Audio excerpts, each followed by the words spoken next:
Hi guys, welcome to physics Mallu.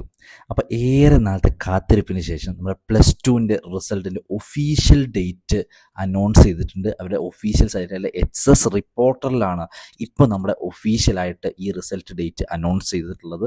ആദ്യം നമ്മോട് പറഞ്ഞത് മെയ് 22 റിസൾട്ട് വരുന്നത് എന്നുള്ളതായിരുന്നു. എന്നാൽ നമ്മുടെ വാല്യുവേഷന് പോകേണ്ട ടീച്ചേഴ്സിന് ഇലക്ഷൻ ഡ്യൂട്ടി വന്നത് കാരണം നമ്മുടെ വാല്യുവേഷൻ പ്രോപ്പറായിട്ട് നടന്നിട്ടില്ല. അപ്പോൾ ഏറ്റവും പുതിയ നമ്മുടെ റിസൾട്ട് വരുന്ന ഡേറ്റ് അനൗൺസ് ചെയ്തിട്ടുള്ളത് മെയ് 26 മെയ് 26 3 മണിക്ക് തന്നെ നമ്മുടെ റിസൾട്ട് അനൗൺസ് ചെയ്യുന്നതായിരിക്കും. ക്ലിയർ അല്ലേ?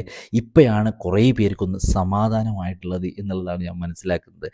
ഇന്നിപ്പോൾ ഞാനൊരാളെ കണ്ടപ്പോൾ, ഒരു സ്റ്റുഡൻറ്റിനെ കണ്ടപ്പോൾ അവൻ പറയുകയാണ്, ആ റിസൾട്ട് ഒന്ന് പെട്ടെന്ന് വന്നിരുന്നെങ്കിൽ ഇതിങ്ങനെ വരുമോ വരില്ലേ എന്നുള്ള രീതിയിൽ ഇങ്ങനെ ആകാംക്ഷയോടെ നിൽക്കുകയാണ് എന്നുള്ളതാണ്. എന്നിട്ട് വേണം അടുത്തത് എന്ത് എന്നുള്ളത് ചൂസ് ചെയ്യാൻ എന്നുള്ളത് കുറേ പേര് എന്ത് ചെയ്യുന്നുണ്ട്, വിചാരിക്കുന്നുണ്ട്. അപ്പോൾ എല്ലാവർക്കും ഉള്ള ഒരു സന്തോഷ വാർത്തയാണ് എന്നു പറഞ്ഞാൽ മെയ് 26 നമ്മുടെ റിസൾട്ട് വരും എന്നുള്ളത്. എല്ലാവർക്കും നല്ല മാർക്കോട് സ്കോർ ചെയ്യാൻ വേണ്ടി പറ്റും എന്നുള്ളത് 100% ഉറപ്പാണ്. ഈ റിസൾട്ടിൻ്റെ ലിങ്കുകളും മറ്റ് കാര്യങ്ങളൊക്കെ നമ്മൾ ഈ ഒരു ചാനലിലൂടെ പ്രൊവൈഡ് ചെയ്യുന്നതായിരിക്കും. നിങ്ങളെല്ലാവരും ഈ ഒരു ചാനൽ സബ്സ്ക്രൈബ് ചെയ്യുക. ഇനി പുതിയ കാര്യങ്ങളും ഇനി നമ്മുടെ എക്സാമിൻ്റെ കാര്യങ്ങളും എല്ലാം നമ്മൾ ഇതിലൂടെയായിരിക്കും പ്രൊവൈഡ് ചെയ്യുന്നത്. മാക്സിമം നിങ്ങൾ ഈ ഒരു ചാനൽ സബ്സ്ക്രൈബ് ചെയ്യുക.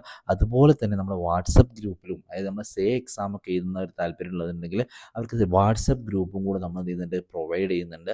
ആ വാട്സപ്പ് ഗ്രൂപ്പിൻ്റെ ലിങ്ക് നമ്മുടെ കമൻറ്റ് ബോക്സിലുണ്ട്. എല്ലാവരും അതിലും കൂടെ എന്ത് ചെയ്യുക, ജോയിൻ ചെയ്യുക. അപ്പം എല്ലാവർക്കും ഒരു ഓൾ ദ ബെസ്റ്റ്.